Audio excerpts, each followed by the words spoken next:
I stared at the invitation for a full minute before setting it down on my marble countertop. Ivory cardstock with gold embossing, tasteful, elegant, and utterly impersonal.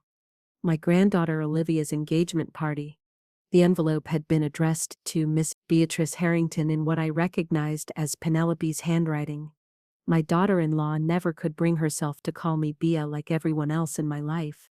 At 76, I'd organized more high-profile events than most people attend in a lifetime.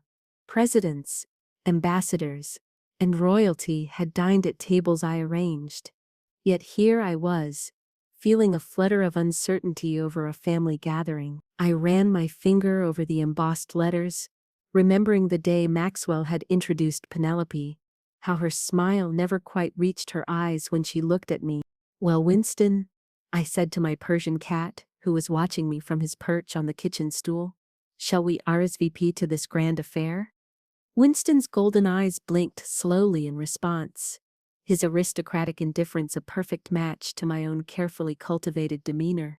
I reached for my phone and texted Maxwell, received Olivia's invitation. Lovely. Will attend. Succinct and proper, as I'd always been. The 3 dots appeared immediately, then disappeared, then appeared again. Finally. Great, Mom. Olivia will be pleased. No mention of whether he would be pleased. I set the phone down and moved to the window overlooking my garden. Connecticut in spring was a painter's dream. Dogwood and cherry blossoms framed by the tender green of new leaves. I'd chosen this house after Richard passed, because it reminded me of our first home, before Maxwell was born, before the diplomatic dinners and White House functions became my world. In my library, behind glass doors, sat leather-bound albums documenting 4 decades of my career, state dinners for 3 presidents, royal weddings I'd consulted on, the Nobel Prize ceremony reception I'd organized down to the last champagne flute, each event meticulously planned, each guest made to feel important. That had been my gift, making people feel seen. I walked to my closet and pulled out a blue silk dress. I'd commissioned it from a designer in Milan last year, saving it for a special occasion. Perhaps my granddaughter's engagement was that occasion. The emerald brooch I'd planned to give Olivia sat in its velvet case on my dresser. It had belonged to my grandmother, then my mother, then me. 4 generations of Harrington women would be connected through this piece if Olivia accepted it. I texted Olivia directly, "Looking forward to celebrating your engagement, dear. Is there anything special you'd like me to bring?" I waited, knowing that young people these days respond quickly to messages. 10 minutes passed. 20. I placed the phone face down and went to prepare a cup of tea. 2 hours later, the response came. "Hi, Grandma. So excited you can make it. No need to bring anything. We've got it all covered. See you there." So cheerful, so void of substance. I felt a familiar pang, the polite distance my son's family had always maintained with me. I called Josephine the next day. My former assistant had become the director of events at the Ritz-Carlton in Boston, a position I'd helped her secure 15 years ago. She answered on the second ring. "Bea, what a delightful surprise. Please tell me you're calling because you've reconsidered my offer to write your memoirs." I laughed, feeling the tension in my shoulders ease. "Not yet, my dear, but I am calling about a family matter. My granddaughter Olivia is having her engagement party at the Westbrook Country Club next Saturday." "Ah, the Campbell Harrington engagement." "Yes, it's been the talk of certain circles. Quite the match, banking and biotech royalty uniting." I paused, absorbing this. "You've heard about it?" "Darling, your daughter-in-law has been working with Emerson Reed." Emerson Reed? The rising star of event planning, known for his celebrity connections and extravagant style, and his astronomical fees. "I see," I said, keeping my voice even. "And what else have you heard?" Josephine hesitated. "Perhaps nothing that would interest you." "Josephine, we've known each other for 30 years. Speak freely. The guest list is over 200 people. The theme is modern royalty. Emerson has been quite vocal about securing the champagne your son prefers, the one you introduced him to at his college graduation. Paul Roger, wasn't it? The champagne I'd secured through a French ambassador, a personal connection, now being served at an event where I was merely another guest. How interesting, I replied, my voice still steady. Thank you for the information, Josephine. Let's have lunch soon. After we hung up, I sat in my study for a long while. The emerald brooch seemed to watch me from its case. I'd worn it to the ceremony when I received my Presidential Volunteer Service Award, the pinnacle of my career. Now I wondered if it would just be another outdated heirloom to my granddaughter, something to be politely accepted and then tucked away. I sent another text to Penelope, breaking my rule about waiting to be contacted first. Looking forward to Saturday. Should I arrive early to help with anything? I knew the answer before it came. Everything's taken care of, Beatrice. Emerson's team has it all under control. Just come at the time on the invitation. We're excited to see you.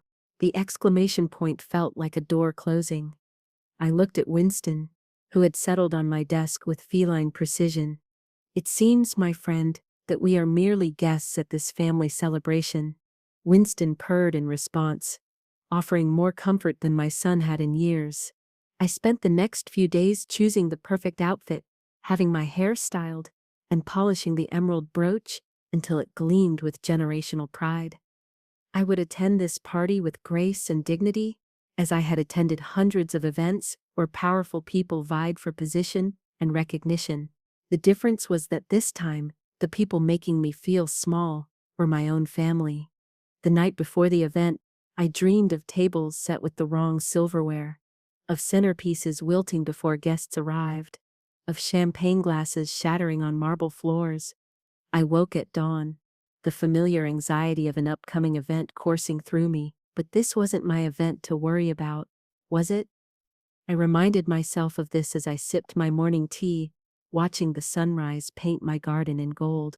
I arrived at the Westbrook Country Club precisely at 4 o'clock, as the invitation specified. The valet took my car with a respectful nod. At least someone still recognized the dignity of age. I straightened my blue silk dress and touched the pearl earrings I'd chosen instead of anything too flashy. The emerald brooch was tucked safely in my purse, waiting for the right moment to be presented. The entrance to the clubhouse was decorated with white roses and hanging crystals, catching the afternoon light. Very tasteful, very expected. I could hear music and laughter flowing from the grand ballroom as I approached. Taking a deep breath, I stepped into the room where my family awaited. The scene that greeted me was impressive, I had to admit. Emerson Reed had transformed the traditional ballroom into something resembling a modern palace. Crystal chandeliers had been supplemented with artistic light installations. The tables were set with silver and white china, with centerpieces of white orchids and blue hydrangeas. A string quartet played in the corner, their music a perfect background to the chattering guests. I scanned the room, looking for familiar faces. There were business associates of Maxwell's, friends of Penelope's from her charity committees, young people who must be Olivia's friends. I didn't recognize most of them. Then I saw Maxwell near the bar, holding court with what appeared to be his golf buddies. He looked up, saw me, and excused himself. "Mom, you made it," he said, kissing my cheek perfunctorily. He was wearing a new suit, Italian cut, if I wasn't mistaken. "Of course I did," I replied. "Where's the guest of honor?" "Olivia's over there with James and his parents." He gestured toward a group near the windows. "And Penelope is probably checking on something with Emerson. You know how she is about details." I knew exactly how she was about details, particularly when it came to reminding me of my place. "The room looks lovely," I offered. "Doesn't it? Emerson is a genius, worth every penny." Maxwell glanced over my shoulder, clearly eager to return to his friends. "Why don't you get yourself a drink? I need to check on something." And with that, he was gone, swallowed by the crowd. I made my way to the bar, ordered a glass of white wine, and observed the room as I'd done at countless events. Find the power center. Identify the relationships. understand the currents, old habits.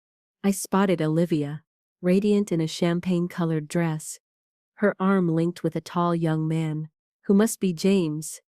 They were surrounded by what appeared to be his parents, and several others, all laughing at something he had said. I waited for a natural pause before approaching. "Olivia, darling," I said, reaching for her hand. Her eyes widened slightly. "Grandma, you're here?" She gave me a quick hug, the kind that avoids transferring makeup or disturbing hairstyles. "James, this is my grandmother, Beatrice Harrington." James offered his hand. "A pleasure to meet you, Mrs. Harrington. Olivia has told me so much about you." I doubted that very much, but I smiled and took his hand. "The pleasure is mine. Congratulations on your engagement." "Thank you," he said, then turned to introduce his parents. We exchanged pleasantries for exactly the socially acceptable amount of time before they turned back to their previous conversation. Effectively dismissing me, I stood at the edge of their circle for a moment longer, waiting for Olivia to include me. She glanced my way, her expression flickering with something guilt, perhaps, before she turned back to James's mother. I retreated gracefully as I'd been trained to do. The room was filling quickly now, the noise level rising. I noticed a seating chart near the entrance, and moved to find my name. Table 15. I consulted the room layout. Table 15 was at the far back corner, near the service entrance. I checked who I'd be seated with. None of the names were familiar. Not family friends, not relatives, not even acquaintances. Just random fillers, placed with the elderly grandmother who needed to be invited but not featured. As I stood there, a hand touched my elbow. I turned to find Penelope, immaculate in a designer dress I recognized from this season's collection. "Beatrice, you found the seating chart," she said, her voice honey over steel. "I hope you don't mind being at table 15. We wanted to seat you with some interesting people from James's side. People no one would miss if they spent the evening making conversation with an old woman." I knew the strategy well. I'd employed it myself at diplomatic functions. "How thoughtful," I replied. "The room looks wonderful, Penelope. Emerson has outdone himself." Her smile tightened with pleasure. "He's the best in the business. We were lucky to get him. He usually only takes celebrity clients now.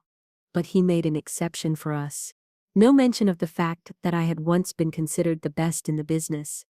That I had planned events that made this look like a child's birthday party. "I brought something for Olivia," I said, reaching for my purse. "A family heirloom I thought she might like to have." Penelope's eyes flicked to my purse, then back to my face. "How lovely. Perhaps save it for later? We're about to start the formal welcome, and I need to find Emerson." She touched my arm again. "Table 15 is just over there. I made sure you're seated with your back to the kitchen, so you won't be disturbed by the servers." With that, she glided away, leaving me standing alone at the seating chart. I took a steadying breath and made my way to table 15. It was indeed tucked away in the corner, partially obscured by a decorative pillar. 5 of the 8 seats were already occupied by older couples who looked as out of place as I felt. As I approached, I noticed something that made my steps falter. While every other table in the room featured elegant chivari chairs with silk cushions, table 15 had been set with standard banquet chairs, the kind used for corporate conferences. The difference was subtle enough that most guests wouldn't notice, but to me, it screamed of deliberate distinction. This table wasn't meant to be part of the main event. It was an afterthought. I greeted my table companions with practiced grace, introducing myself and asking appropriate questions about their connection to the happy couple. They were distant relatives of James, as it turned out, from somewhere in the Midwest, pleasant enough, but clearly confused about why they had been invited to such an elaborate affair. The formal welcome began with a chiming of glasses. Maxwell stood at the center of the room, Penelope beside him, both beaming with practiced perfection. "Welcome, friends and family," Maxwell began, his voice carrying easily over the crowd. "Penelope and I are thrilled to have you all here to celebrate the engagement of our daughter Olivia to James Campbell." Applause rippled through the room. From my corner, I could barely see through the crowd. I rose slightly from my seat, trying to get a better view. The couple at my table exchanged glances, clearly feeling the same exclusion. Maxwell continued, thanking various people for their presence. He mentioned James's parents, his business partners, even Emerson for creating such a magical evening. Not once did he mention me. His mother, the grandmother of the bride-to-be. As champagne was being poured for a toast, a server approached our table with glasses of sparkling water. "I'm sorry," he said quietly. "We're reserving the champagne for the main tables."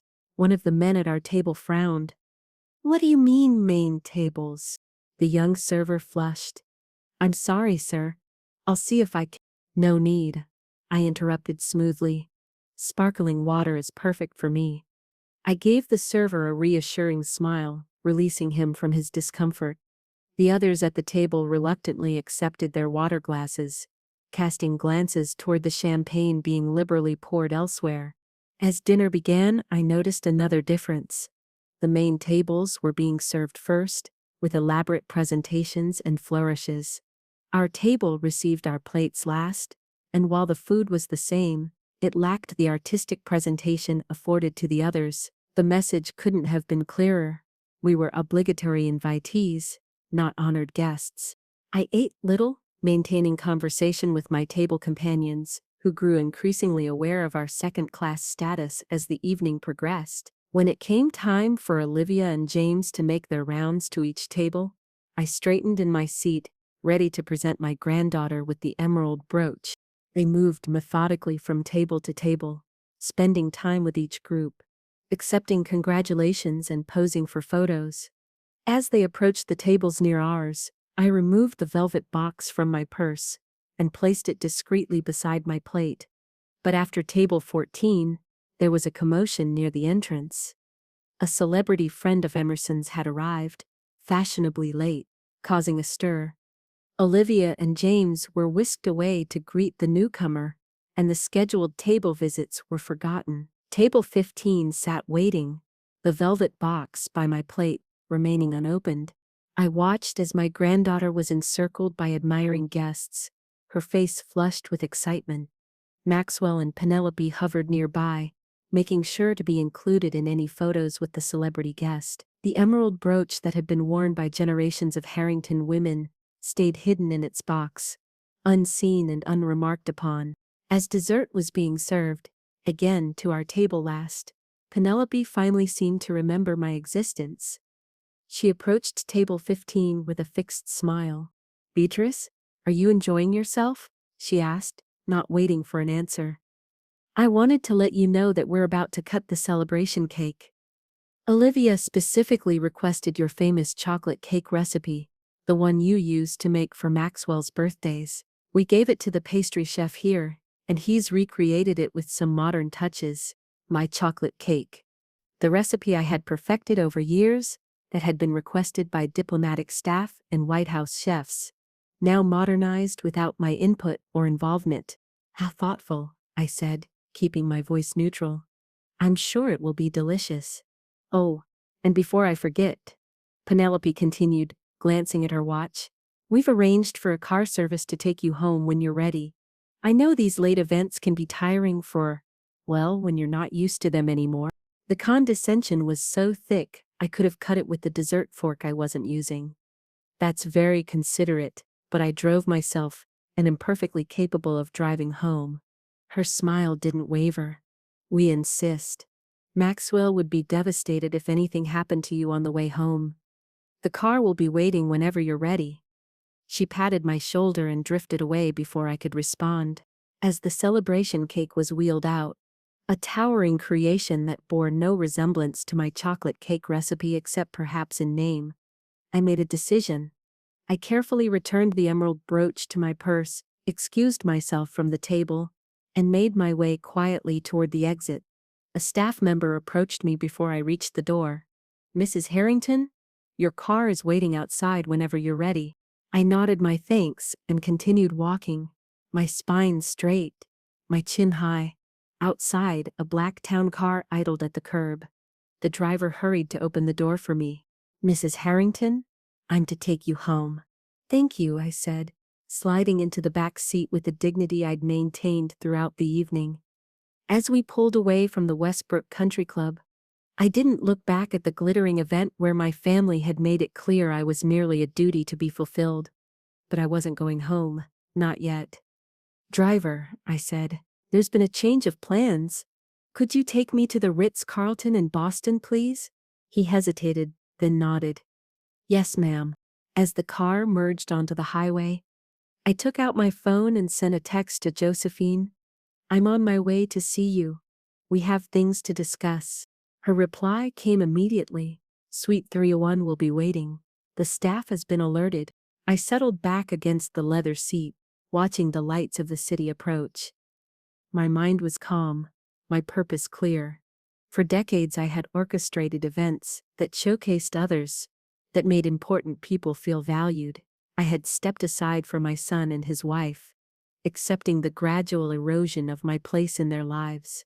I had allowed myself to be relegated to the corner, to the standard chair at the back table. No more. As the car curved toward Boston, I felt a familiar energy returning, the sharp focus that had made me legendary in my field. If my family thought they could dismiss me, they had forgotten who I was.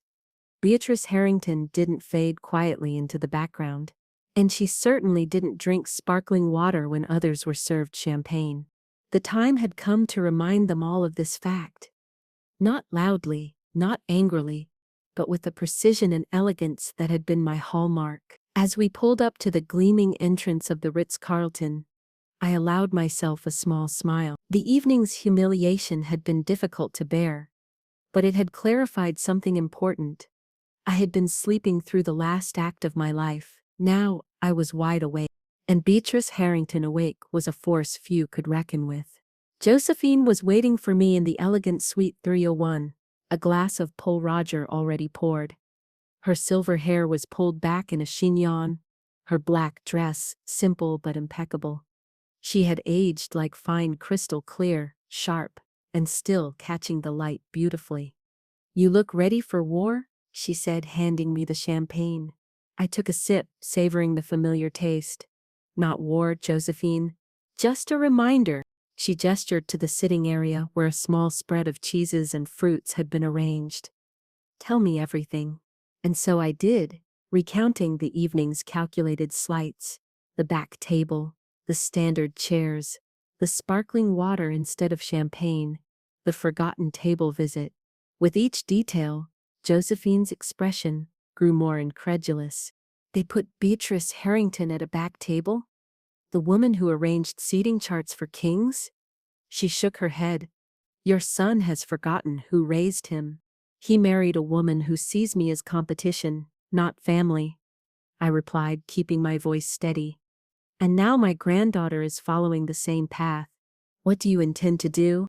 I set down my glass and looked out at the Boston skyline, lights twinkling like the crystals that had adorned the country club ballroom. "Remind them that connections work both ways, that respect isn't optional in relationships that matter, and that I may be 76, but I am far from powerless." Josephine smiled, the same smile I'd seen when we'd overcome seemingly impossible logistical challenges for state events. "I've missed this version of you, B. Ever since Richard passed, you've been too accommodating with Maxwell and that wife of his." She wasn't wrong. After Richard's death, I'd retreated somewhat, allowing my son and his family to dictate the terms of our relationship. Perhaps it was grief, or perhaps it was the natural tendency of a mother to step back as her child builds his own life. Either way, it had gone too far. "The wedding is in 3 months," I said. "At the St. Regis, New York. Emerson Reed is handling everything, of course." "Emerson is talented but overextended," Josephine remarked. "He's taking on too many clients, and his attention to detail is suffering. There was an incident last month at the Vanderhall wedding, something about the wrong color orchids and a bride in tears." "How unfortunate," I murmured, though in truth, I felt a spark of satisfaction. Mistakes like that would never have happened on my watch. What exactly did you have in mind? Josephine asked, refilling our glasses. I considered the question carefully. Nothing destructive, nothing that would hurt Olivia directly. But perhaps a series of small adjustments. Enough to make them realize that excluding me has consequences. The wedding industry in New York is small and interconnected, Josephine observed. One word from Beatrice Harrington could make certain vendors suddenly unavailable. And Maxwell's financial situation isn't as secure as he pretends, I added. The biotech startup he invested in is struggling. Richard's old partners keep me informed. They can't actually afford Emerson Reed, not without the money I've been providing. Josephine raised an eyebrow. You've been financing this extravaganza? Not directly. But the quarterly transfers I make to Maxwell's account certainly make his lifestyle possible. I took another sip of champagne, transfers that could easily be redirected to more appreciative recipients. We spent the next hour formulating a plan, not of revenge, exactly, but of recalibration. By midnight, I had made several calls to old contacts, sent specific emails, and set things in motion that would take days or weeks to fully unfold. Nothing dramatic, nothing that couldn't be attributed to normal business complications. But together, they would send a clear message. What about the brooch? Josephine asked, as our planning wound down. Will you still give it to Olivia? I touched my purse, feeling the outline of the velvet box within. I don't know, perhaps it should go to someone who would truly value its history. You could donate it to that museum exhibition on American diplomatic fashion, Josephine suggested. Your name would be prominently featured as the donor. Imagine Penelope's face when she sees it displayed with your credentials. Knowing it could have been Olivia's, the thought was tempting, but something in me resisted. The brooch had been passed from mother to daughter for generations. Breaking that chain felt like a bigger step than I was ready to take. I'll decide about the brooch later, I said. For now, let's focus on what we've set in motion. As I prepared to leave, Josephine embraced me warmly. It's good to see Beatrice Harrington back in command, she said. Don't let them diminish you again. The town car was still waiting to take me home. As we drove through the quiet streets of midnight Boston, I felt a strange lightness. The humiliation of the evening had been transformed into something else, not happiness, exactly, but purpose. For too long I had allowed myself to be sidelined in the name of family peace. No more. Back at my house, Winston greeted me with his usual aristocratic indifference that poorly masked his relief at my return. I changed into my nightclothes and sat at my vanity, removing my makeup and studying my reflection. The face that looked back at me was lined with age, but bright with renewed determination. I was Beatrice Harrington, and it was time my family remembered that name meant something. I slept deeply that night, without dreams of incorrect table settings or wilting centerpieces. In the morning I woke to find 3 missed calls from Maxwell, and a text that simply read, "Mom, call me as soon as possible." So it had begun. I took my time preparing breakfast and feeding Winston before returning Maxwell's call. He answered on the first ring. "Mom, where did you go last night? We were worried when we couldn't find you." The concern in his voice sounded genuine, but I knew my son. He only called with that tone when he wanted something. I was tired, so I accepted the car service you arranged and went home, I replied calmly. I didn't want to interrupt Olivia's celebration by making a fuss about leaving. You could have said goodbye, he said, a hint of accusation creeping in. To whom, Maxwell? You were busy with the celebrity guest. Olivia never made it to my table, and Penelope had already dismissed me with the car service. There was a pause. That's not fair, Mom. It was a busy event. What did you need, Maxwell? I interrupted, keeping my voice level. You've called 3 times, so clearly there's something specific on your mind. Another pause, longer this time. Well, actually, there's been a small issue with the wedding planning. The venue coordinator at the St. Regis called this morning. There seems to be some confusion about our deposit. Oh?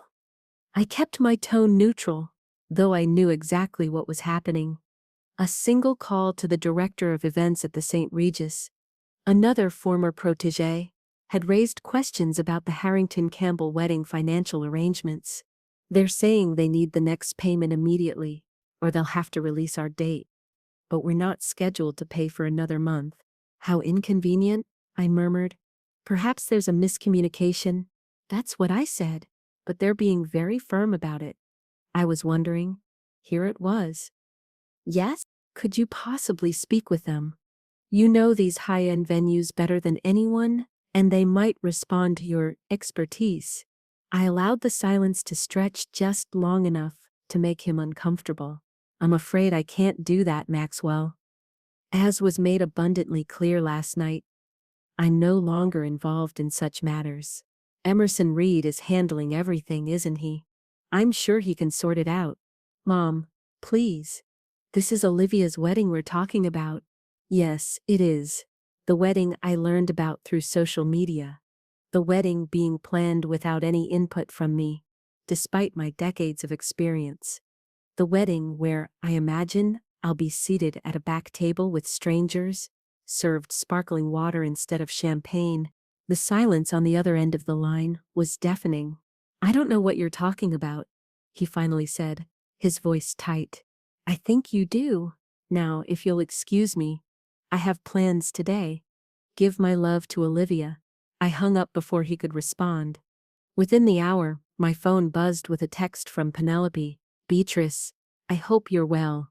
Would you be available for tea this week? There are some wedding details I'd love your input on. I smiled at Winston, who was watching me from his perch on the window seat. Amazing how quickly priorities change when the St. Regis threatens to cancel, isn't it? I didn't respond to Penelope's text. Instead, I spent the day in my garden, pruning roses, and thinking about the next phase of my life. By evening, there were 2 more missed calls from Maxwell and another text from Penelope. This one less polite. Please call Maxwell back. This is important. The following morning, I had just finished my breakfast when the doorbell rang. I opened it to find Olivia standing on my porch, looking uncharacteristically disheveled. Grandma, she said, her voice small. Can I come in? I stepped aside, allowing her to enter. She followed me to the kitchen, where I poured her a cup of tea without asking. She took it gratefully, wrapping her hands around the porcelain, as if seeking warmth despite the mild spring day. Is everything all right? I asked, though I could guess why she was here. Everything's a disaster, she blurted out. The St. Regis might cancel our reservation. The florist we wanted suddenly isn't available, and the caterer has doubled their price for our date. All is planned. A word in the right ear, a mention of past favors, a suggestion that working with Emerson Reed on this particular event might not be advantageous to long-term relationships in the industry. I'm so sorry to hear that, I said, and I was sorry that it had come to this. Sorry that my granddaughter was caught in the middle of a battle she didn't fully understand. Mom and Dad are freaking out. Emerson is making calls, but nothing's working. She looked up at me, her eyes wide. Dad said you might be able to help, that you used to do this kind of thing professionally. Used to, I repeated softly. Yes, I arranged events for presidents and dignitaries. Before I was relegated to table 15, Olivia flushed. What? Your engagement party, dear? I was seated at table 15, at the back with strangers, served sparkling water instead of champagne, given a standard chair while others had Javari. Small details perhaps, but in my world, the world I trained your mother to navigate, details matter. They send messages. Her flush deepened. I didn't know. No, I don't suppose you did. Your mother arranged it, and your father allowed it. As they've arranged and allowed many things over the years that have gradually pushed me to the periphery of this family. Olivia set down her teacup with a shaky hand. Grandma, I had no idea. I swear, I was so busy that night. And Mom handled the seating. It's not just the party, Olivia. It's years of small dismissals. Invitations that come late or not at all. Calls that go unreturned, unless something is needed. a grandmother whose career and experience are treated as irrelevant rather than valuable. Tears welled in her eyes. I never meant to make you feel that way. I reached across the table and took her hand. I know you didn't, dear. But you allowed it to happen. We all make choices about how we treat the people in our lives. She wiped at her tears with her free hand. Can you help with the wedding? I considered her question, turning it over carefully in my mind. I could. I could make a few calls, smooth things over. But what would change, Olivia? Would I still be seated at a back table at your wedding? Would my experience still be disregarded because your mother has hired a trendy planner with a celebrity clientele? It wouldn't be like that, I promise. Promises are easy in moments of need, I said gently. It's how we behave when everything is going well that reveals our true character. She looked down at our joined hands, then back up at me with new resolve in her eyes. What if I fired Emerson? What if I asked you to help plan the wedding instead? That surprised me. I had expected pleading for assistance, not a complete reversal. Your mother would never allow it. It's my wedding, Olivia said with unexpected firmness. And James and I are paying for half of it ourselves. We have a say. I studied my granddaughter's face, seeing echoes of myself in her determined expression. Perhaps there was more of the Harrington steel in her than I had realized. If you're serious, I said slowly, then we would need to start fresh. New venue, new vision. Something authentic to you and James. Not a production designed to impress your mother's social circle. Yes, she said, nodding eagerly. That's exactly what I want. What we both want. James has been saying all along that everything feels too manufactured. For the first time in a very long time, I felt a spark of real connection with my granddaughter. Then, let's talk about what you truly envision for your wedding day. Not what's expected, not what will photograph well for magazines, but what would make it meaningful for you and James.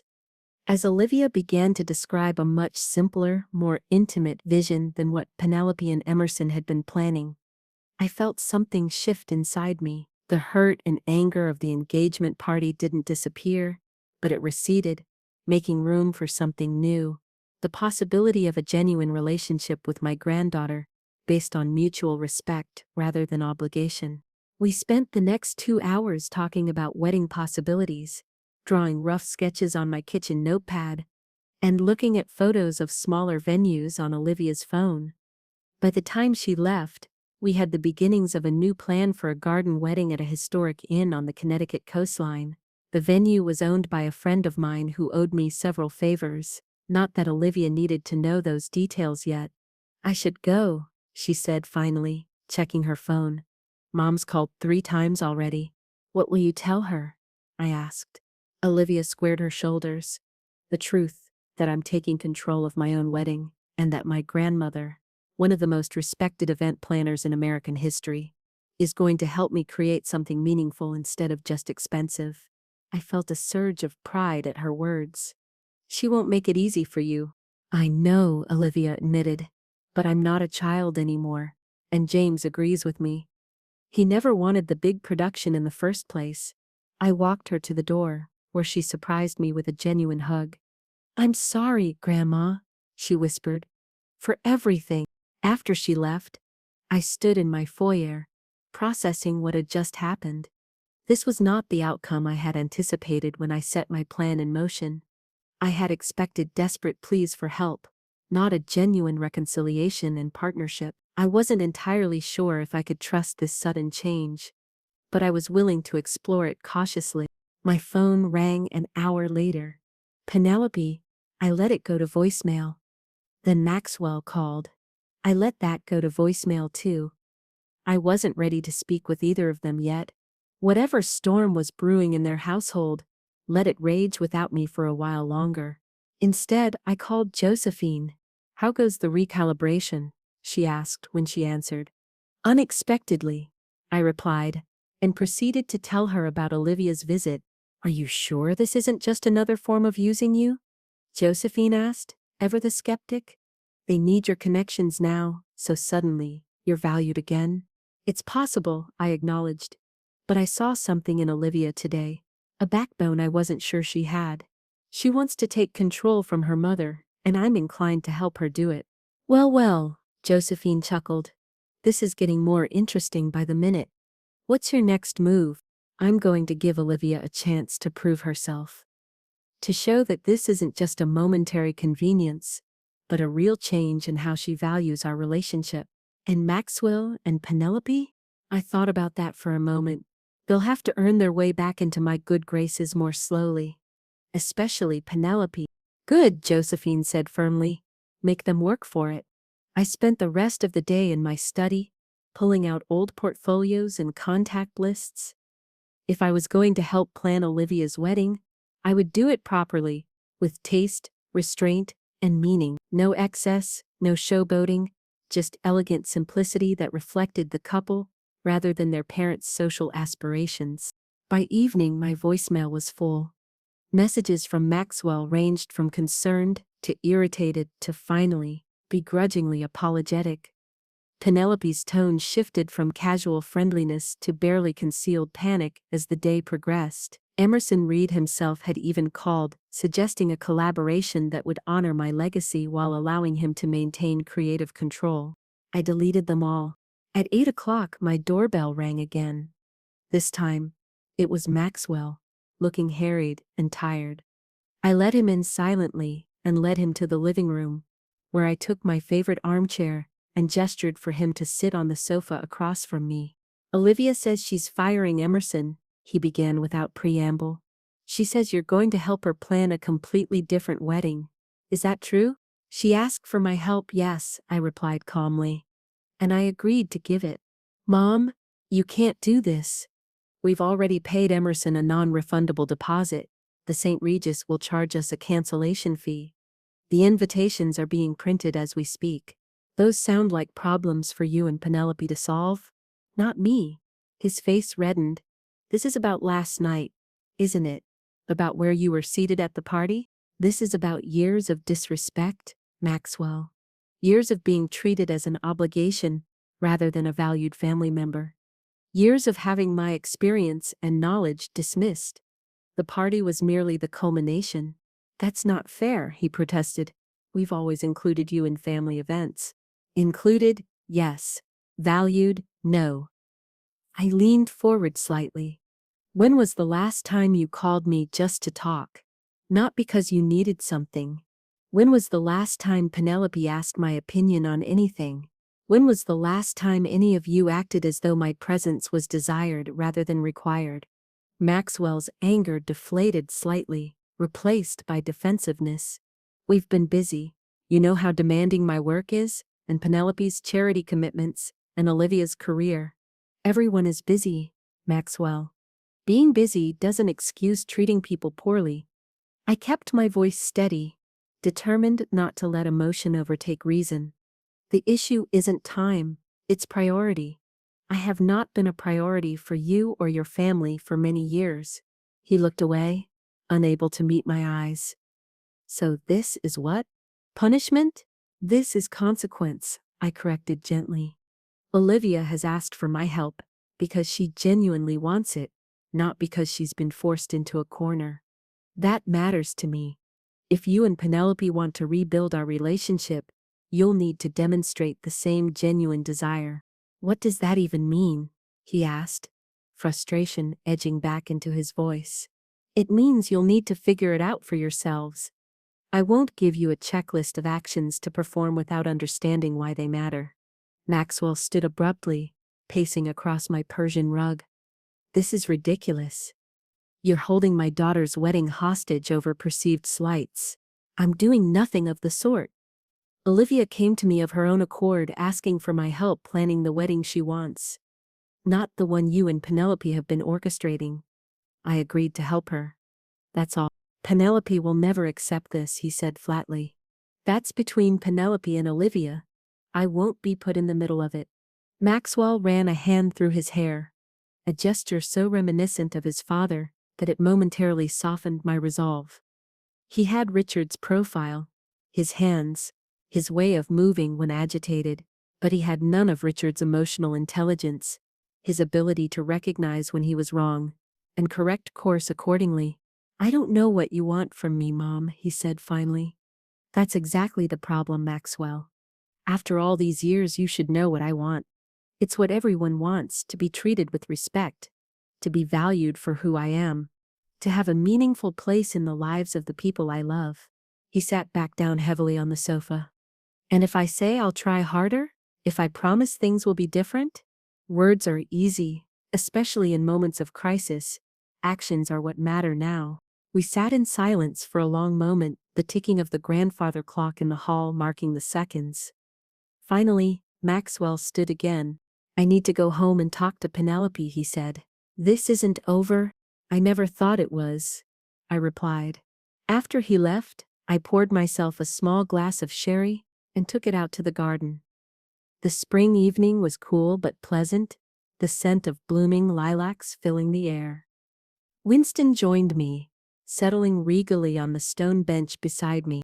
"An interesting day," I told him, scratching behind his ears. "Not at all what I expected." My phone buzzed with a text from Olivia. I told them, "Dad just left to talk to you. Mom is furious, but I'm standing my ground. Can we meet tomorrow to discuss venues?" I replied with a simple yes. "Come for lunch at noon." Then I sat in my garden until the stars appeared, thinking about family and forgiveness, about pride and reconciliation. I had set out to teach my family a lesson about respect, and somehow found myself drawn into a new chapter I hadn't anticipated. Whether it would lead to genuine healing or further disappointment remained to be seen. But for the first time in years, I felt fully present in my own life. No longer a decoration to be trotted out for obligatory family functions, but a force to be reckoned with. And that, regardless of what happened next, was worth celebrating. The next morning dawned clear and bright. I spent the early hours preparing lunch for Olivia, a simple but elegant meal of poached salmon, asparagus with lemon butter, and crusty bread from the local bakery. As I moved around the kitchen, I found myself humming a habit from my working days that had faded in recent years. Olivia arrived precisely at noon, looking more composed than she had the day before, but with shadows under her eyes that spoke of a difficult evening at home. "Mom didn't sleep," she said as she helped me set the table. "She was on the phone with her friends until 2 in the morning, alternating between crying and raging about how I'm ruining everything." "And how did that make you feel?" I asked, setting down a pitcher of iced tea. "Guilty at first," Olivia admitted, "then angry, then strangely calm. It was like watching someone throw a tantrum and suddenly realizing you don't have to join in." I smiled at that. A valuable realization. James came over this morning to support me. He told Mom that he never wanted the St. Regis wedding in the first place, that he'd been going along with it to keep the peace, but was miserable about the whole thing.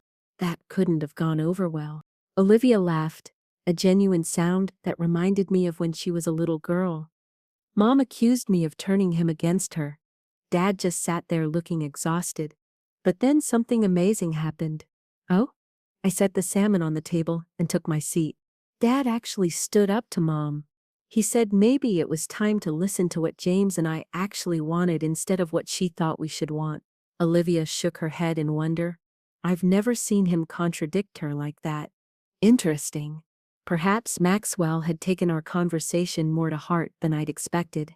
"So where do things stand now?" I asked, as we began to eat. "Uncertain. Mom's still upset, but she's run out of arguments. Especially after I showed her some of your past work, the Kennedy Center Honors Reception, that diplomatic dinner at the White House, the royal visit you coordinated. I don't think she had any idea how prestigious your career actually was." That didn't surprise me. Penelope had always seemed determined to see me only as Maxwell's aging mother, not as a person with accomplishments and value in my own right. "I brought my ideas for the wedding," Olivia continued, pulling a tablet from her bag. "I stayed up late researching venues along the coast." We spent the next hour looking at her ideas, discussing options, and sketching out a timeline. Her vision was refreshingly thoughtful. A celebration that honored tradition without being ostentatious. that reflected both families' histories while looking toward the future she and James would build together. "There's one more thing," she said as we cleared the lunch dishes. "I was wondering if I could see the emerald brooch you mentioned, the family heirloom." I paused, my hands still on a plate. "You knew about that?" She nodded, looking slightly ashamed. "Mom mentioned it last night, during one of her rants. Said you'd brought some old-fashioned brooch to the party, but never gave it to me. I realized it must have been important." I dried my hands and went to retrieve the velvet box from my bedroom. When I returned, I placed it on the table between us, but didn't open it. "This has been passed down through the women in our family for 4 generations," I said quietly.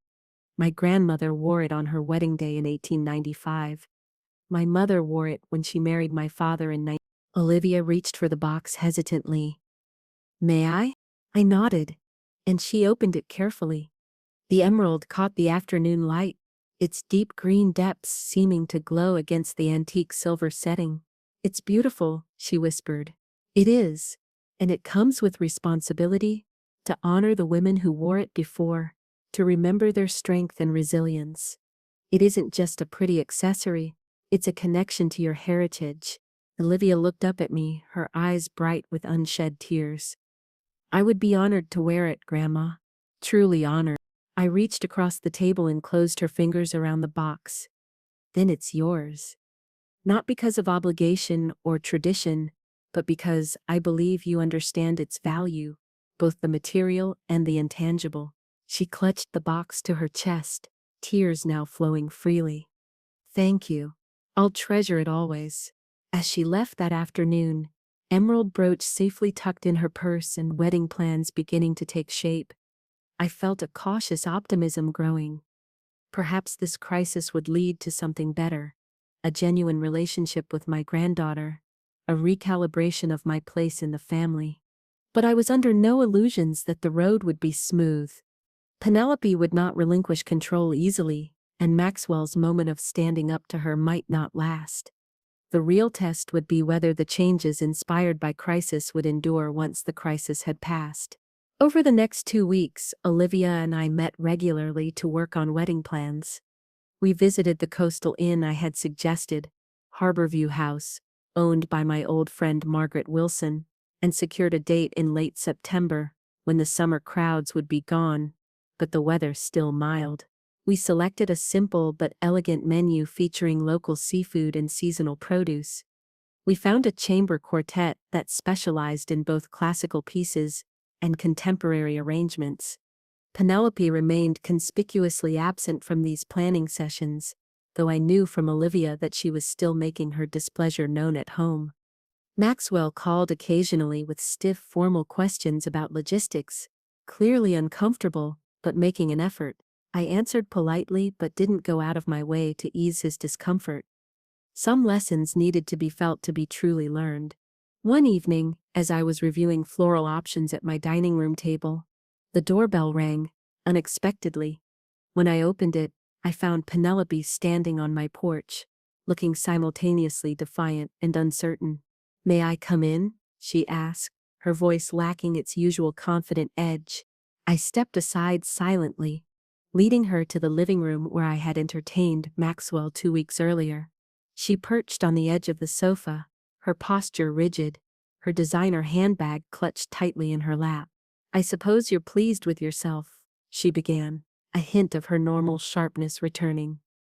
"You've completely derailed all our plans." "Good evening to you too, Penelope," I replied calmly, taking my usual armchair. "Would you like some tea?" She ignored the offer. Olivia's become impossible to reason with. She's convinced this rustic inn wedding will be so much more meaningful than what we had planned. As if meaning and quality are mutually exclusive. They aren't, I agreed. But authenticity and performance often are. Penelope's eyes narrowed. "What is that supposed to mean?" "It means that the wedding you and Emerson were planning was a performance designed to impress your social circle, to meet expectations, to be photographed and admired. Olivia wants something authentic, designed to celebrate her and James's relationship, to feel true to who they are." to be experienced rather than displayed.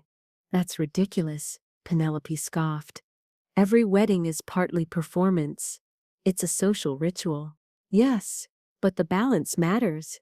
And somewhere along the way, the performance aspect overtook everything else in your planning. When that happens, meaning gets lost. She stared at me for a long moment, then abruptly changed tactics. Did you really arrange events for 3 presidents? The question caught me off guard. Yes. And numerous other dignitaries. Olivia showed me your portfolio. The Kennedy Center honors, the royal visit of 1983, the Nobel Peace Prize celebration. Her voice had lost some of its edge, replaced by what almost sounded like reluctant admiration. Why didn't you ever talk about any of this? No one ever asked, I said simply. That seemed to land like a physical blow. Penelope looked away, her fingers nervously adjusting the clasp on her handbag. I always thought of you as just Maxwell's mother, the traditional grandmother who sent birthday checks and knitted Christmas sweaters. I never knitted you a Christmas sweater, I pointed out mildly. No, I suppose you didn't, she met my eyes again. I never really knew you at all, did I? You never tried to know me, I corrected. You decided who I was the moment we met, and never bothered to look beyond that initial impression. Penelope fell silent, seeming to genuinely consider my words. Finally, she straightened her shoulders and spoke with what appeared to be painful honesty. I was intimidated by you, she admitted. You were so composed, so certain, so connected to all these important people. I felt like a fraud around you, like you could see right through me. To the girl from nowhere who was trying desperately to belong in Maxwell's world, this confession surprised me more than anything else that had happened in recent weeks. Penelope, intimidated by me, the woman who had systematically pushed me to the margins of my own family? I had no idea you felt that way, I said truthfully. It was easier to keep you at a distance than to risk being found wanting, she continued, her voice quiet now. And then it became habit, and then it just seemed normal. I considered her words carefully, searching for sincerity beneath the surface. Was this another performance, or a genuine moment of self-awareness? What do you want now, Penelope? I asked directly. She took a deep breath. I want Olivia to have the wedding that will make her happy. I've realized I was planning my dream wedding, not hers. And she hesitated, clearly struggling with the words. I would like your help in understanding what she truly wants, since she seems to confide in you now more than me. It wasn't quite an apology, but it was something, an acknowledgement of my place in Olivia's life. A small step toward respect. That would be possible, I said carefully. If you're willing to listen more than you speak, to support rather than direct, I can try, she said. And for once, I believed her.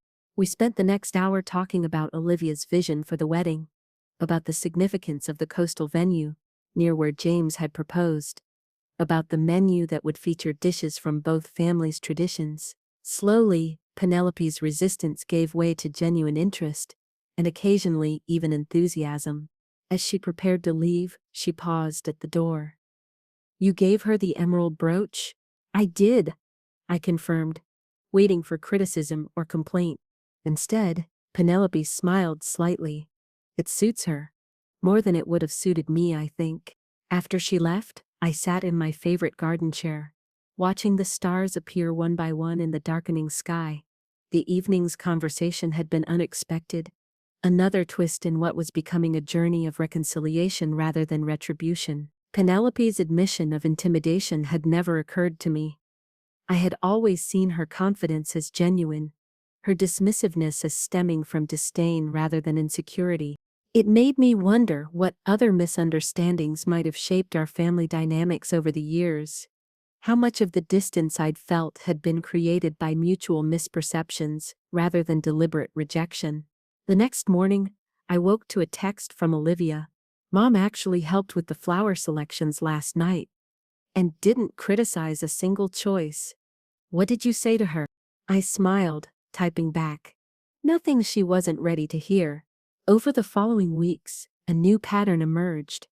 Olivia and I continued to lead the wedding planning, but Penelope gradually became more involved, offering suggestions rather than demands, asking questions instead of making pronouncements. Maxwell remained somewhat on the periphery, clearly uncertain of his role in this new family dynamic, but making efforts to engage more meaningfully when he did participate. The emerald brooch became a centerpiece for Olivia's wedding ensemble. Not a flashy focal point, but a meaningful anchor connecting her to generations of Harrington women. She decided to wear a simple cream silk dress that would showcase the brooch perfectly, with her hair styled in a modern version of how I had worn mine on my wedding day. As September approached, I found myself increasingly invested in making the wedding perfect, not in the flawless, magazine-worthy way Penelope had initially envisioned, but perfect in its authenticity and emotional resonance. I wanted Olivia and James to feel truly celebrated, to begin their marriage surrounded by genuine love rather than social performance. One evening in early September, about 2 weeks before the wedding, Maxwell came to my house alone. He looked better than he had in months, less strained, somehow lighter. "I wanted to thank you," he said as we sat in the garden, watching the sunset paint the sky in shades of pink and gold. "For what, specifically?" I asked. "For not giving up on us," he said simply. "You could have walked away after that disaster of an engagement party. You could have cut us off financially. You could have written us all off as not worth your time or energy. But you didn't." I considered his words. I was angry enough to do all those things, I admitted. But anger passes. Family remains, for better or worse. "I've been thinking a lot about Dad lately," Maxwell continued, surprising me. "About how he always made time for me, even when he was overwhelmed with work. How he never made me feel like an obligation or an interruption. He was extraordinary that way," I agreed, remembering Richard's infinite patience, his ability to make everyone in his presence feel valued. "I haven't been that kind of father to Olivia," Maxwell said, his voice tight with emotion. "Or that kind of son to you. I've been so caught up in appearances, in achievements, in what other people think. I lost sight of what actually matters." I reached out and took his hand, the first time I had initiated physical contact with my son in longer than I could remember. "It's never too late to change course, Maxwell." He squeezed my hand, his eyes suspiciously bright in the fading light. "I'm trying, Mom. I really am." "I know," I said softly. "I see it." 2 days before the wedding, I visited Harborview House to oversee the final preparations. The inn sat on a bluff, overlooking the Atlantic, its weathered cedar shingles and white trim, embodying New England charm. Margaret had given us the entire property for the weekend, 12 guest rooms for immediate family and the wedding party, with the ceremony to be held in the garden that sloped gently down to the sea. As I checked the placement of chairs for the ceremony, making sure every seat had a clear view, I heard footsteps on the gravel path behind me. I turned to find Josephine approaching, elegant as always in a linen suit the color of sand. "Well," she said, surveying the scene with an appraising eye, "this is certainly not what I expected when you stormed out of that engagement party 2 months ago." I smiled. "Life rarely follows our scripts, does it?" "Indeed, not." She linked her arm through mine as we walked along the garden path. "Are you pleased with how things have turned out?" I considered the question carefully. "I'm cautiously optimistic. There have been genuine changes in how my family treats me. Whether those changes last beyond the wedding remains to be seen. And if they don't, then at least I'll know I tried, and I'll have clearer boundaries going forward." Josephine nodded approvingly. "You've found your backbone again, Bee. It suits you."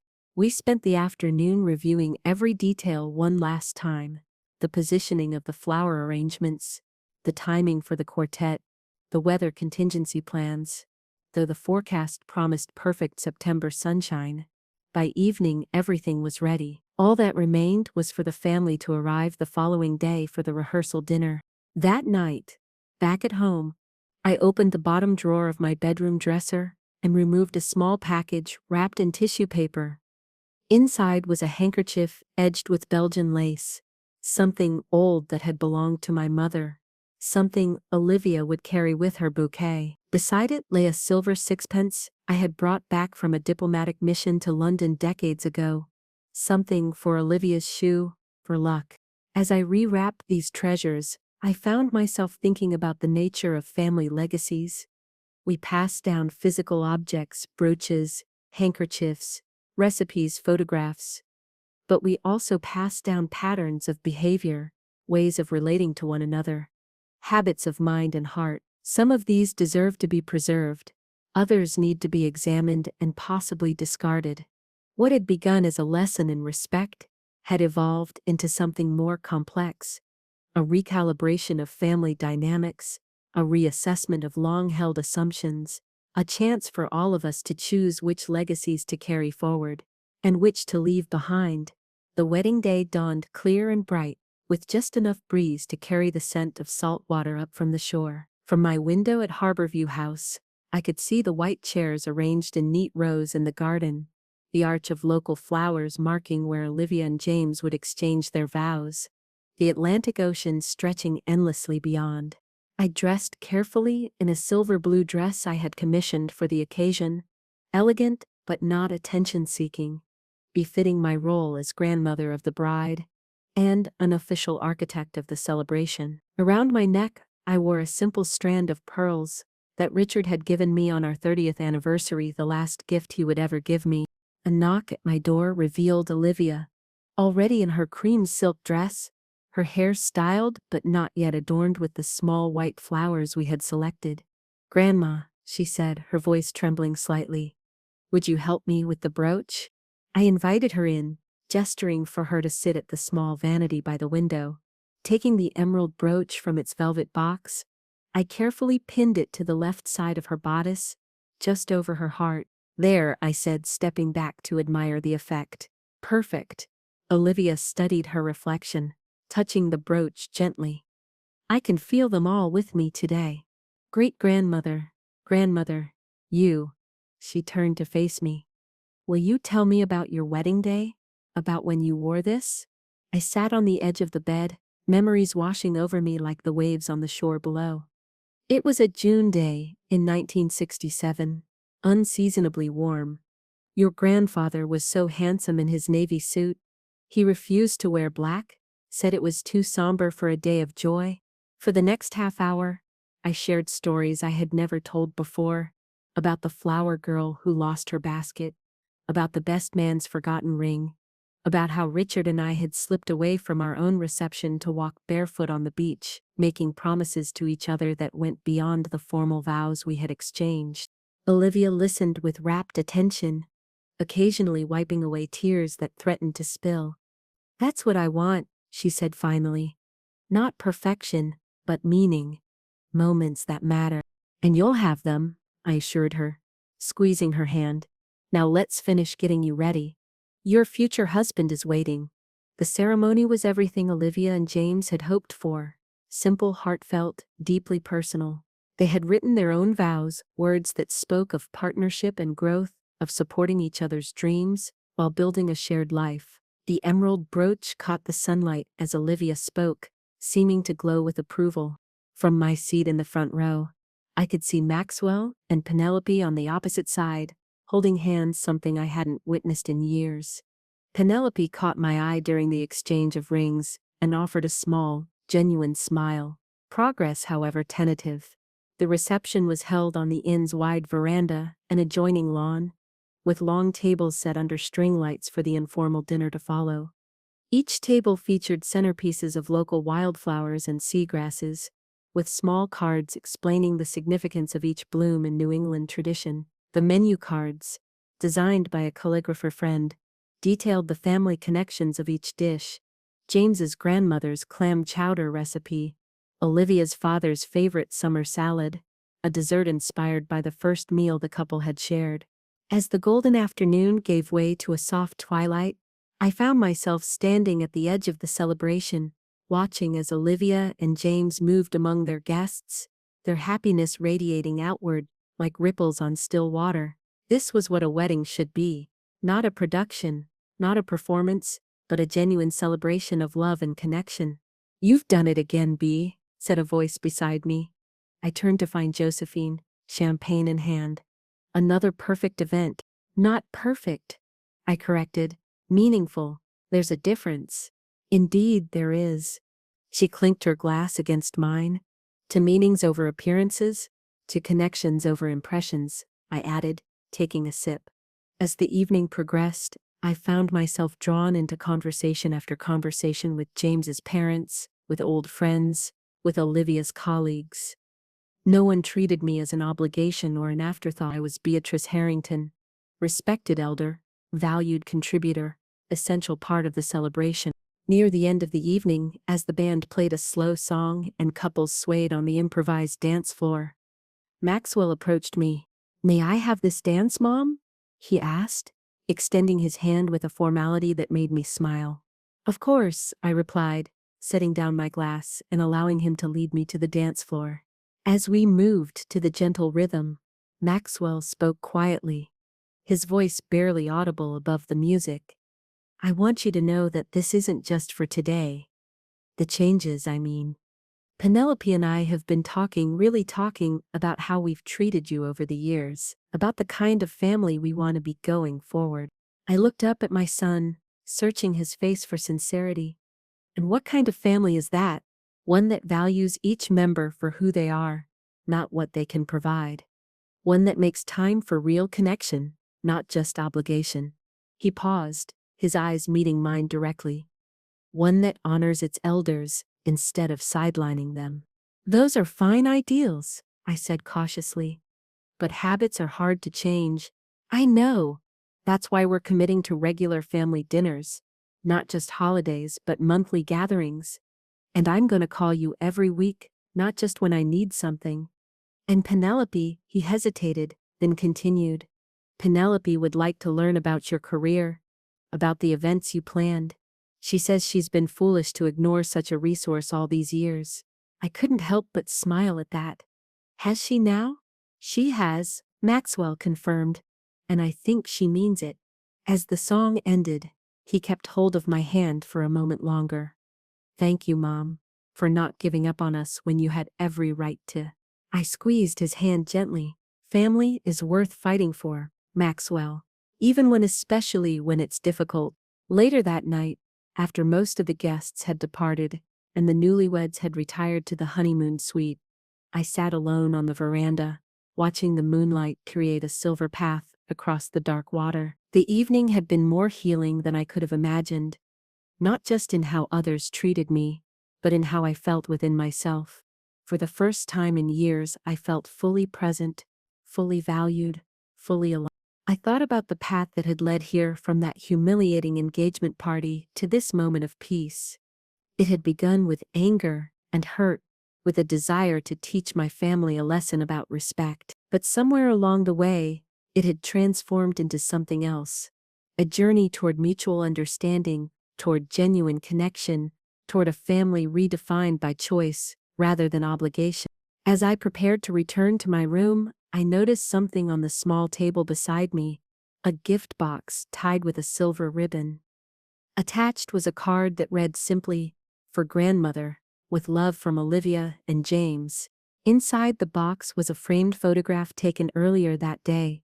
Olivia and I, in the garden, our heads bent close together as I adjusted the emerald brooch on her dress. The resemblance between us was striking in that captured moment. The same determined chin, the same arch of eyebrow, the same quiet dignity.